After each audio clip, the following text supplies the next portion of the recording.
മത്സ്യത്തൊഴിലാളി മേഖലയിൽ അതീവ ഗുരുതരമായ പ്രശ്നമാണ്. ബഹുമാനപ്പെട്ട മുഖ്യമന്ത്രി ഏതെല്ലാം തരത്തിൽ വ്യാഖ്യാനിച്ച് സമർത്ഥിക്കാൻ നോക്കിയാലും നമ്മുടെ കടലിൻ്റെ മക്കൾ വല്ലാത്ത ആശങ്കയിലാണ്. കാരണം കടല് നഷ്ടപ്പെടുമോ എന്ന ആശങ്കയാണ് ഏറ്റവും പ്രധാനം. സർ, നമുക്കറിയാം മത്സ്യത്തൊഴിലാളികൾ ഒരു കാലത്തും ദാരിദ്ര്യം വിട്ടുമാറാത്തൊരവസ്ഥയിൽ കഴിയുന്നൊരു വിഭാഗമാണ്. എല്ലാവർക്കും ആ വിഭാഗത്തിൻ്റെ പ്രയാസങ്ങൾ അറിയാവുന്നതാണ്. സർ, ഈ മത്സ്യബന്ധനത്തിന് സൗകര്യമില്ലാത്ത പഞ്ഞമാസങ്ങളാകുമ്പോൾ, ട്രോളിംഗ് നിരോധനവും കൂടി വരുമ്പോൾ നമ്മൾ സാധാരണഗതിയിൽ അവരെ സഹായിക്കാൻ തയ്യാറാകാറുണ്ട്. ട്രോളിംഗ് നിരോധനം മാത്രമല്ല, കാലാവസ്ഥ വ്യതിയാനത്തിൻ്റെ കാര്യം ഇവിടെ പറഞ്ഞു, കടൽക്ഷോഭം വരുന്ന നിലയുണ്ട്. ഇതൊക്കെ വലിയ തോതിൽ മുഴുപട്ടിണിയിലേക്ക് തന്നെ ആ വിഭാഗത്തെ എടുത്തെറിയുന്ന നിലയാണ് ഉണ്ടാക്കുന്നത്. അതുകൊണ്ടാണ് പഞ്ഞമാസ ആനുകൂല്യങ്ങൾ അവർക്ക് നൽകുന്ന നില നേരത്തെ മുതൽ സ്വീകരിച്ചു വരുന്നത്. സർ, ഇവിടെ അത് കൃത്യമായി നൽകിയില്ല എന്നതാണ് ബഹുമാനായ സജി ചെറിയാൻ ഇവിടെ ഉന്നയിച്ച പ്രശ്നം. സർ, മെയ് മുതൽ ജൂലൈ വരെ സമ്പാദ്യ സമാശ്വാസ പദ്ധതിയുടെ 3 ഗഡുക്കൾ നൽകുക എന്നതാണ് സ്വീകരിക്കുന്ന നില. പക്ഷേ ഇവിടെ ബഹുമാനപ്പെട്ട മന്ത്രി പറയുമ്പോൾ ചിലയിടത്ത് തുടങ്ങി, ചിലയിടത്ത് തുടങ്ങാൻ പോകുന്നു. കഴിഞ്ഞ ദിവസം ചോദ്യത്തിന് ഉത്തരം പറയുമ്പോൾ ആനുകൂല്യങ്ങൾ നൽകുമെന്നല്ലാതെ എപ്പോഴേക്ക് നൽകുമെന്ന് പറയാൻ പറ്റിയില്ല. സർ, ഈ സമ്പാദ്യ സമാശ്വാസ പദ്ധതിയിൽ 1.5 ലക്ഷത്തോളം തൊഴിലാളികൾ അതിൻ്റെ ഗുണഭോക്താക്കളായിട്ട് ഉള്ളതാണ്. ഈ ഗുണഭോക്തൃ വിഹിതം ഒടുവിൽ കിട്ടിയിട്ടുള്ളത് 21 കോടിയോളം രൂപയാണ്. സർ, ഈ പറഞ്ഞതുപോലെ ഗുണഭോക്തൃ വിഹിതവും സംസ്ഥാന സർക്കാർ വിഹിതവും കേന്ദ്ര വിഹിതവും 1500 രൂപ വീതമാണ് കണക്കാക്കിയിട്ടുള്ളത്.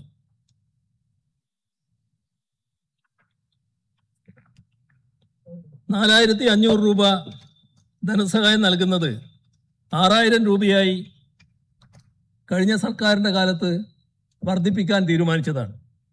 ഈ തുക കൃത്യമായി വിതരണം ചെയ്തില്ല എന്നതാണ് ബഹുമാനനായ സജി ചെറിയാൻ ഇവിടെ ഉന്നയിച്ചത്. ഈ വിതരണം ചെയ്യാതിരിക്കൽ പാവപ്പെട്ടവരുടെ വയറ്റത്തടിക്കുന്ന ഒരു നടപടിയാണ്. സർ, എല്ലാ കാലത്തും കേന്ദ്രവിഹിതം വൈകാറുണ്ട്. വൈകുന്നു എന്നുള്ളത് കൊണ്ട് അത് നൽകാതിരിക്കുന്ന നിലയല്ല സ്വീകരിക്കാറ്. ഇപ്പോൾ സംസ്ഥാന സർക്കാർ അത് വഹിച്ചുകൊണ്ട്, കേന്ദ്രവിഹിതം കൂടി വഹിച്ചുകൊണ്ട് കൊടുക്കുന്ന നിലയാണ് സ്വീകരിച്ചിട്ടുള്ളത്. ഇവിടെ എപ്പോൾ കൊടുക്കുമെന്ന് കഴിഞ്ഞ 24-ന് ചോദ്യം വന്നപ്പോൾ ബഹുമാനപ്പെട്ട മന്ത്രിക്ക് പറയാൻ കഴിഞ്ഞില്ല എന്നതും നാം പ്രത്യേകം ശ്രദ്ധിക്കേണ്ടതാണ്. മത്സ്യത്തൊഴിലാളി, അനുബന്ധ തൊഴിലാളി, ഫീലിംഗ് തൊഴിലാളി ഇതെല്ലാം ട്രോളിംഗ് നിരോധന ഘട്ടത്തിൽ വലിയ തോതിൽ വിഷമം അനുഭവിക്കുന്നവരാണ്. അതിൻ്റെ എല്ലാം ആശ്വാസം അവർക്കെല്ലാം ലഭിക്കേണ്ടതായിട്ടുണ്ട്. അതിൻ്റെ ഭാഗമായിട്ടാണ് സൗജന്യ റേഷൻ അടക്കമുള്ള നടപടികൾ സ്വീകരിച്ചിരുന്നത്. ട്രോളിംഗ് നമ്മുടെ നാട്ടിൽ നടപ്പാക്കുമ്പോൾ, ട്രോളിംഗ് നിരോധന ഘട്ടം, ആ ഘട്ടത്തിൽ തൊഴിലാളിയുടെ വായ്പകൾക്ക് മൊറട്ടോറിയം സാധാരണ പ്രഖ്യാപിക്കാറുണ്ട്. ഇപ്പോൾ അതുമായി ബന്ധപ്പെട്ട നടപടിയും സ്വീകരിച്ചതായി കാണുന്നില്ല.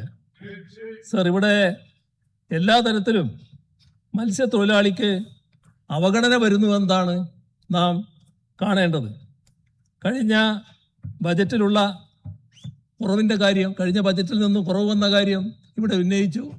അതിന് ബഹുമാനപ്പെട്ട മുഖ്യമന്ത്രി മറുപടിയും പറഞ്ഞു. സർ, ആളുകളിൽ വലിയ തോതിൽ ആശങ്ക നിലനിൽക്കുകയാണ്. ഈ പുനർഗേഹം പദ്ധതി എന്തായിരിക്കും അതിൻ്റെ ഭാവി എന്നതിൽ വലിയ ആശങ്കയാണ്. പുനർഗേഹം പദ്ധതിയുടെ ഭാഗമായിട്ട് 2652 വീടുകൾ പൂർത്തിയായതാണ്. 738 ഫ്ലാറ്റുകളും പൂർത്തിയായതാണ്. ആ പൂർത്തിയായത് തന്നെ. പക്ഷേ നിർമ്മാണം നടന്നുകൊണ്ടിരിക്കുന്നുണ്ട്. 1271 വീടും 788 ഫ്ലാറ്റുകളും നിർമ്മാണത്തിലാണ്. ആ നിർമ്മാണം പുരോഗമിക്കുകയാണ്. ആ വിവിധ ഘട്ടത്തിൽ കിടക്കുന്ന ആ നിർമ്മാണത്തിൽ ഇരിക്കുന്ന ഈ ഫ്ലാറ്റിൻ്റെയും വീടുകളുടെയും ഭാവി എന്തായിരിക്കും, അതിനെക്കുറിച്ച് വ്യക്തത ഇപ്പോൾ വന്നിട്ടില്ല എന്നത് നാം കാണണം. പുതിയ ഭവന പദ്ധതി എന്ന് പറഞ്ഞിട്ടുണ്ട്. പക്ഷേ ഈ പണി പൂർത്തീകരിക്കേണ്ട ആ വീടുകൾ, ഫ്ലാറ്റുകൾ പൂർത്തീകരിക്കേണ്ടതല്ലേ? അതിൽ പ്രത്യേക ശ്രദ്ധ ഉണ്ടാകേണ്ടതായിട്ടുണ്ട്. അതേപോലെ തന്നെ മത്സ്യത്തൊഴിലാളിയുടെ ഗ്രൂപ്പ് ഇൻഷുറൻസ്, മറൈൻ ആംബുലൻസ്, കടൽ സുരക്ഷ, ഇതെല്ലാം നേരത്തെ പ്രഖ്യാപിക്കപ്പെട്ട പരിപാടികളാണ്. ഇപ്പോൾ അതുമായി ബന്ധപ്പെട്ട നടപടികൾ കാണാനില്ല. അപ്പോൾ എല്ലാ തരത്തിലും മത്സ്യത്തൊഴിലാളികൾക്ക് വലിയ തോതിൽ അവഗണന വരുന്നുവെന്ന ആശങ്കയാണ് തൊഴിലാളി വിഭാഗത്തിനുള്ളത്. കടല് മത്സ്യത്തൊഴിലാളികൾക്ക് നഷ്ടപ്പെടുമോ, കുത്തകകളുടെ കയ്യിലേക്ക് പോകുമോ? അതോടൊപ്പം തന്നെ നാം ഇപ്പോൾ പ്രഖ്യാപിച്ച കപ്പൽ പാതയുടെ കാര്യമുണ്ട്. അതുമായി ബന്ധപ്പെട്ട സംഘടനകളുമായി ചർച്ച ചെയ്യുന്നത് നല്ലതായിരിക്കുമെന്നാണ് ഈ ഘട്ടത്തിൽ എനിക്ക് ഉന്നയിക്കാനുള്ളത്. അതേപോലെ തന്നെ ധാതുഖനന മേഖല കോർപ്പറേറ്റുകളുടെ കയ്യിലേക്ക് എത്തുമ്പോൾ സ്വാഭാവികമായും മത്സ്യത്തൊഴിലാളികൾക്ക് കടുത്ത ആശങ്ക ഉയർന്നു വരാൻ ഇടയുണ്ട്.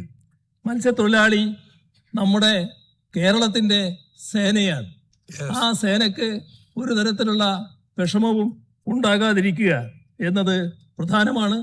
അവരുടെ ജീവിതം കൂടുതൽ പ്രതിസന്ധിയിലേക്ക് തള്ളിവിടാതിരിക്കണം.